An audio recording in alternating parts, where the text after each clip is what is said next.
ഈ multiple sclerosis പല അവസരങ്ങളിലും വളരെ ചെറിയ സിംറ്റം ആയിട്ടായിരിക്കും സ്റ്റാർട്ട് ചെയ്യുന്നത്. ഇത് കൊറോണയ്ക്ക് ശേഷം, അത് സിഗ്നിഫിക്കൻറ്റ് പോയിന്റ്, കൊറോണയ്ക്ക് ശേഷം ഇതിൻ്റെ ഡയഗ്നോസിസ്, ഇതിൻ്റെ പേഷ്യൻസിൻ്റെ നമ്പർ കൂടുന്നുണ്ട്. അതെന്തുകൊണ്ടാണ്? അത് ഈ കൊറോണ വന്ന ആൾക്കാരിൽ നമ്മൾ കേട്ടിട്ടുണ്ട് ആ സ്മെല്ല് അറിയുന്നില്ല. അപ്പോൾ അത് നെർവസ് സിസ്റ്റത്തിനെ അഫക്റ്റ് ചെയ്യുന്നുണ്ട് ഏതൊക്കെയോ രീതിയിൽ.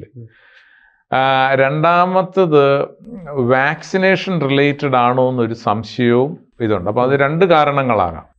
അതുപോലെ തന്നെ ഒരു വാക്സിനേഷനുമായിട്ട് റിലേറ്റ് ചെയ്ത് ഇതിനോട് സമീപമുള്ള ഒരു രോഗം ട്രാൻസ്വേഴ്സ് മൈലൈറ്റിസ് ഒക്കെ കൂടിയതായിട്ട് റിപ്പോർട്ട് ചെയ്യപ്പെട്ടിട്ടുണ്ട്. അപ്പോൾ ഇത് എന്താണേലും കൊറോണയ്ക്ക് ശേഷം ഇതിൻ്റെ നമ്പർ കൂടിയിട്ടുണ്ട്. ഇപ്പം ഡോക്ടർ പറഞ്ഞല്ലോ സൂര്യപ്രകാശം കുറവുള്ള രാജ്യങ്ങളിൽ ഇങ്ങനത്തെ കേസുകൾ കൂടുതലാണ്.